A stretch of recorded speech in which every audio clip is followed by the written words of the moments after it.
Hello everybody and welcome to the Cloth Diaper Corner. I'm Adriana and I'm the creator here. This video I'm super excited to do. This is a collaboration with Jacqueline from Jay's Nest and a few other YouTubers here on, well, YouTube. This video is a great idea and I am just stoked to do it. Plus, I love collaborations. I think it's super fun to see what a bunch of people are thinking about the same topic because we all have different opinions. And everybody's got different babies. The topic of this collab is what I wish I knew cloth diapering edition, but I'm going to morph it a little bit and put helpful tips in here. I have a ton to get through, so I'm just gonna go ahead and hop right in. The first one I wrote down, hopefully a lot of people already know this. Microfiber cannot go directly against your baby's skin. This pulls too much moisture out of their skin and can actually cause a rash. That's the only true rule of cloth diapering, is that microfiber can't go against the baby's skin. But if you're asking me, there's one more hard rule to cloth diapering. That rule is my second bullet point, and I could scream this from space to everybody. Don't touch hot elastics. This is a Thirsty's Natural Fitted that has elastics on it. If you try to put this diaper together straight out of the dryer, you run the risk of completely ruining these elastics. Or in my opinion, what's even worse, one side and not the other. Those are really the only two rules in my book for cloth diapering. Everything else can change with the size of your baby and the absorbency needed. Number 3, stains. The best thing to get stains out of cloth diapers is free. It's actually the sun. I have a diaper here with stains. They're not terrible, but I think that's because I live in the American South where sun happens. If I were selling this diaper, I would say that this has shadow stains. So with these stains, this diaper is still usable. I would totally put this right on a baby's butt. I know stains sometimes can be really unsightly, but stains don't mean dirty. With a good regular wash routine, most stains will fade and go away. Number 4 is that used cloth diapers are great. You can find used cloth diapers on Facebook Marketplace. You can find them locally at consignment stores. There are pages on Facebook that are dedicated to buying, selling, and trading used cloth diapers. This is a great way to save money. This fitted, for example, I'll put the retail price somewhere on the screen here, but this I bought for $8 and it came with free shipping. This was brand new, had never been used or washed. You can honestly find great deals. If there's a diaper brand that you're looking at and you're like, wow, I cannot afford, I don't know, let's say $30 for a fitted, you can buy them used and sanitize them, and then they'll be safe for your baby. I'll make a whole video, and I'm sure probably a few, on buying, selling, and trading used cloth diapers. I'm going to break this down later on my channel, but I'll give you a quick synopsis of my 5 E's of buying used cloth diapers. 1, elastics. Like I said, these elastics can get ruined. So if you're buying used cloth diapers, you want to make sure that this elastic will seal around your baby's leg and contain the blowout. There are a few other places on cloth diapers that have elastic, including the back elastic right here. But for the most part, it's these leg elastics that relax and cause issues. So number 1, elastics. Number 2, enamel. You need 2 things for a diaper to work: absorbency and waterproofing. Absorbency can come in all shapes and forms, and so can waterproofing. You can exclusively use wool. I've seen people use fleece covers, but I think the most popular option is PUL or TPU covers. I think a lot of that has to do with the prints and solids. The difference between PUL and TPU is just how it's bonded. So the enamel, or the waterproofing part of covers, is really important. If this is stretched too much, it'll actually get little micro tears, which can cause leaks. This can get caught in the dryer. If this is dried frequently on high, this PUL may start to bubble up. There are a few things that can happen to this, so when you're buying used cloth diapers, this waterproofing part is really important. Number 1, elastics. Number 2, enamel. Number 3, excavation. What I mean by that is, does it look like an animal has been excavating in your diaper? Are there huge holes in the soaker? Are there holes in the back from a baby sitting on a sidewalk? Are there holes from when somebody tried to unsnap it?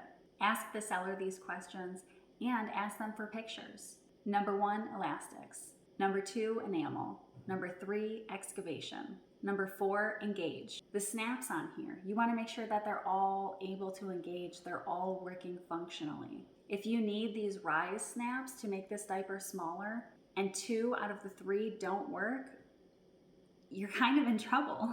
There are snap supplies that you can buy to fix your own, but if you're not handy and somebody gives you a fixer diaper, it's kind of useless for your baby. Number 1, elastics. Number 2, enamel. Number 3, excavation.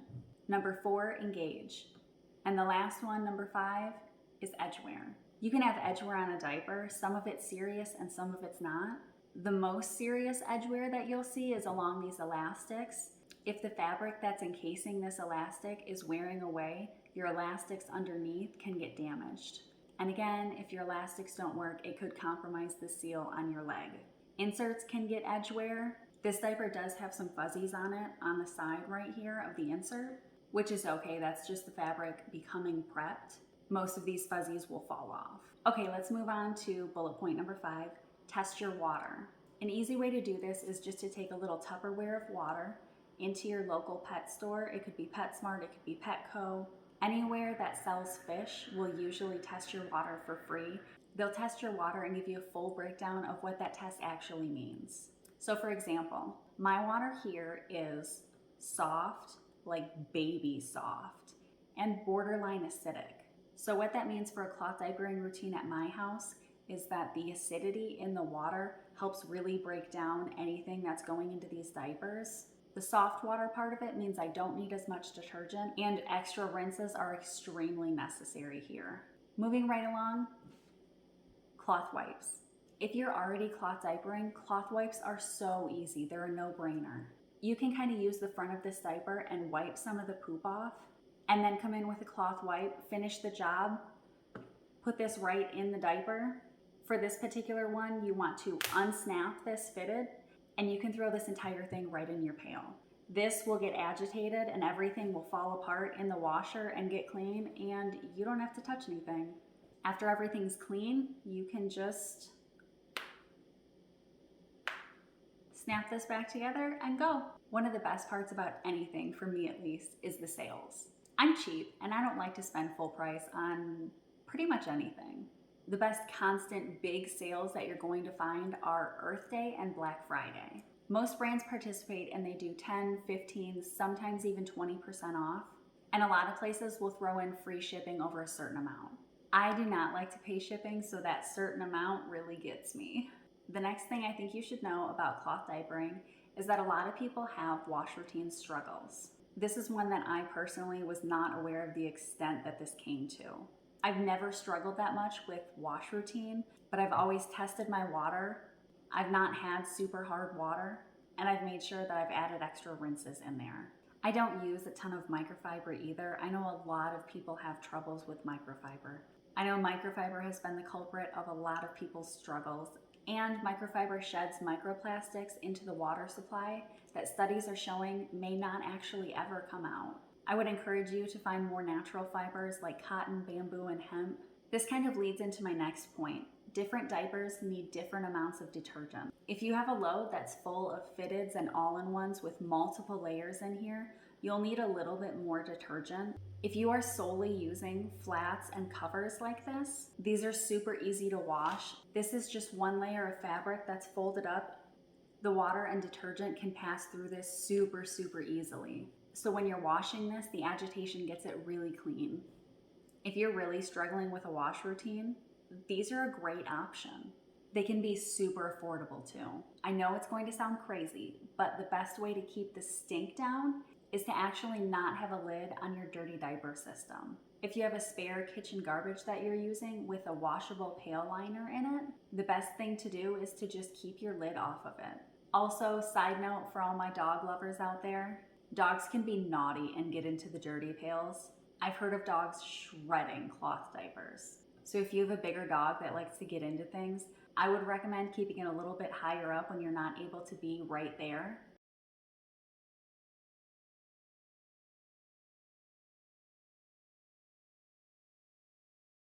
Or another helpful hint is to get one of those weights. It could be from Walmart or Target or wherever. Just the little 10 or 15 pound weights. They can be cheap ones, it doesn't matter. and put that in the bottom of your pail and then put your liner on it. That way the dog can't knock it over as easily, and then shred a $30 fitted. My next point goes along with pail liners and dirty diapers. The longer that you leave them dirty, the more chance for issues there is. These issues can be ammonia, mushrooms, fungus, mold, all sorts of weird things. Letting diapers sit for a week and a half at a time really ups your chances for something bad to happen, like maggots. I've never personally had that happen, but I do know people that it has happened to, and they said it is the most disgusting thing in the world. No blowout can compare. A good practice to get into is to rinse your nighttime diapers. Nighttime pee, especially for toddlers that can really go that stretch to sleep overnight, gets really concentrated and gross. Your nighttime diapers may not get as clean as your daytime ones if you're not rinsing these. So once you take this diaper off of baby, you can spray this with a sprayer that attaches to your toilet. But for me personally, for nighttime diapers, I just take this entire thing into the spare bathroom and just squeeze and rinse this. I make sure to squeeze it, and then I just drop it in the pail if there's no poop. But for most toddlers, they stop pooping overnight and you usually just get a poop right before bed or first thing in the morning. Okay, so your diapers are all clean now. Great, what do I do? A lot of people just hang them on regular plastic dollar store hangers. This is a cover, so it's not that big of a deal that it's hung this way. There's not that much weight on these elastics, so the chances of them stretching out. For me personally, I only hang this way for covers and pockets. The best practice for anything heavier than a pocket or a cover is to hang it hot dog ways. And if you're hanging them on hangers, you can just line them all up on a shower curtain rod, and they dry pretty quickly. For flats,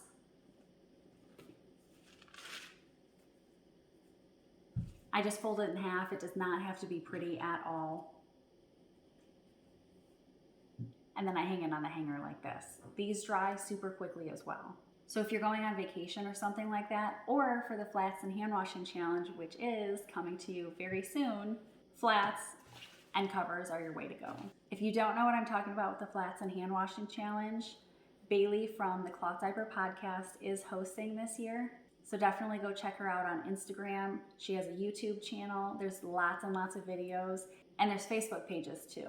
I will be participating this year, but kind of in a different way. So like I said, flats dry extremely quickly. These are probably completely dry before my cycle is up in the dryer. If you are going to use a dryer, the best practice is to dry on no heat or low. Like I said earlier, repeatedly drying your diapers on high heat in the dryer can damage PUL, elastics, and snaps. Things such as flats and fitteds that have natural fibers in them can shrink with high heat as well. They can shrink with low heat too, but it's more minimal. And now that we're talking about the dryer again, let me plug this one more time. Don't touch hot elastics, please. Things like flats that dry super, super quickly, you won't notice this as much with, but things like fitteds, you may notice they take more than one cycle to dry on low in the dryer. I did not think about this. Your dryer is not broken. I know a lot of people that will hang PUL covers and then everything else goes in the dryer on low. I know a lot of people that will hang PUL covers and hang everything as well, but anything that isn't a PUL cover will go in the dryer when it's completely dry for a 10-minute fluff. They just rub against each other and get softer. Folding cloth diapers, especially in those first few months, can be therapeutic. The way a lot of caregivers think about this is that they've gotten one thing fully accomplished for that day. Sometimes having one win in your pocket is great. My next bullet point is that you can hand wash your diapers. You can also go camping with cloth diapers. I would not recommend bringing an entire stash of all-in-ones. These would be very hard to hand wash and may not come as clean as you'd like. The dry time on these two can be pretty extensive, especially if you're camping somewhere near water where the humidity is higher. These may not be dry in time for when you need them. If I were to go camping, I would bring things like flats and covers.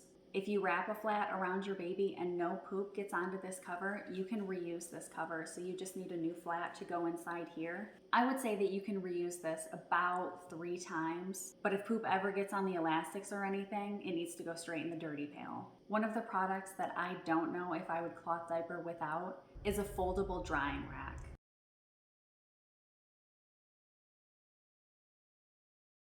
I put more than cloth diapers on here. In the fall and winter time, I put a lot of my scarves on there. Sock marks on your baby are okay as long as they're not purple and angry. You'll most commonly see sock marks on the elastics for the legs right here, especially if they're pretty tight. I would say that chunky babies have a tendency to get these more often, but babies with skinny legs are not immune to sock marks. They're nothing to be super concerned about, especially because you're changing the baby about every 2 hours. There definitely are diapers that have more gentle elastics.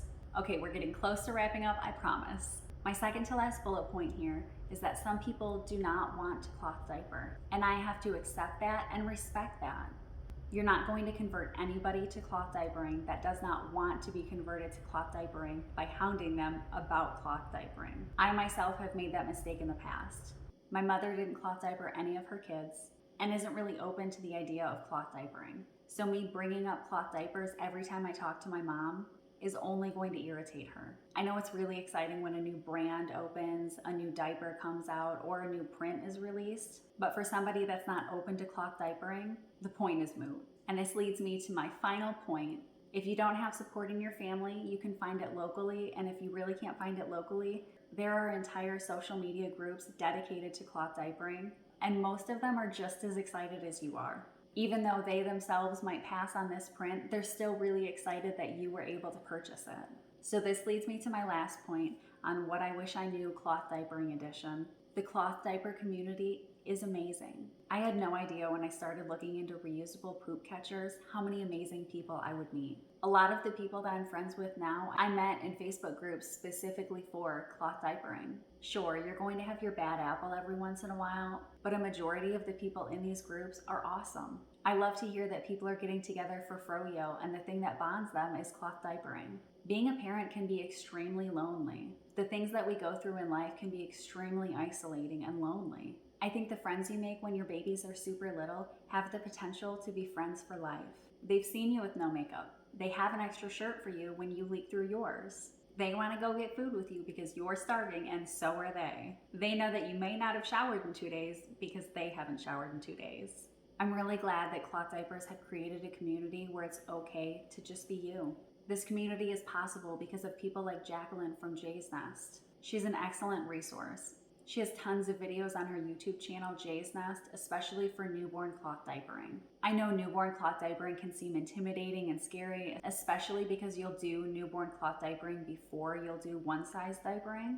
So newborn cloth diapering is kind of figuring everything out and figuring out that you're not going to sleep for the next 5 years, which can be a big adjustment for some people. Like I said, this is a collaboration video, so there will be other videos from other creators that are going to go up. I absolutely love collaboration videos. I like making them. I like watching them. I like to see other people's opinions. Sometimes they come up with things that I would have never thought of.